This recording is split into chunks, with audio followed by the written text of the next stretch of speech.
How will you find the century codes? Let us find the for first century. So 100 years. For first 100 years, look at here. How many ordinary years means non-leap years? 76 and 24 leap years. Simple. Look at here. Actually for 100 years, there will be 25 leap years and 75 non-leap years. Look at here carefully. Every fourth year is a leap year. So likewise 4, 8 and so on, 92, 96, 100. But 100 is a century year. For a century year is to be a leap year, it must be divisible by 400. So here 100 is not a leap year. So that is the reason we are deducting 1, and that 100 year is a non-leap year. So number of leap years is 24 leap years and 76 non-leap years. Is this clear?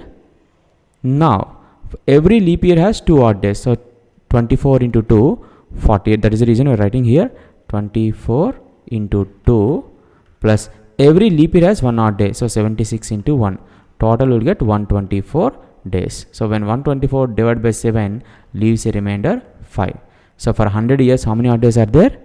For 100 years, the number of odd days is 5.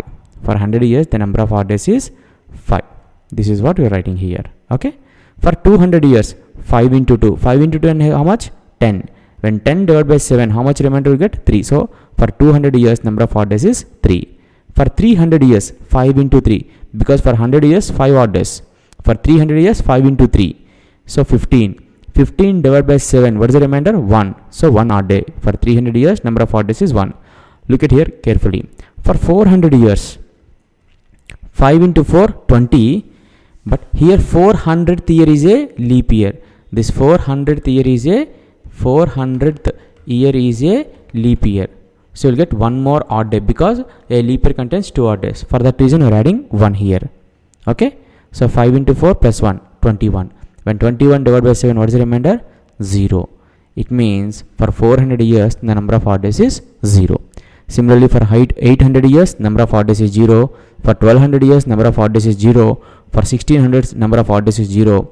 For 2000 years, number of odd days is 0. Simply, for every 400 years, the calendar repeats. For every 400 years, the calendar repeats. Now here, so for 100 years, how many odd days are there? 5 odd days. For 200 years, 3 odd days. For 300 years, 1 odd day. For 400 years, 0 odd days.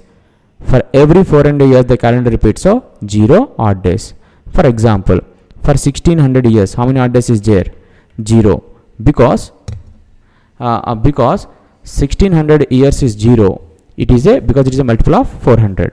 For example, if we want to find the number of odd days for 1700, 1700 can be written as 1600 plus 100. For 1600, number of odd days is 0. For 100 years, how much? It is 5.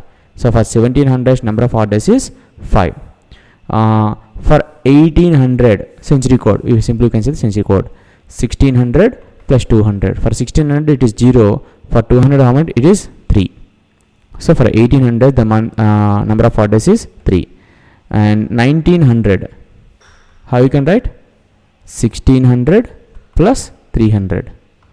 So for 1600, it is 0. For 300, it is 1. So number of odd days for 1900 is 1. And for example, if you want to find 2200, number of odd days, simple. 2000 plus 200. What I am taking? First I am taking highest multiple of 400. Why? Because for every 400 years, the number of odd days is 0. For 2000, it is 0. For 200, it is 3. So number of odd days is 3.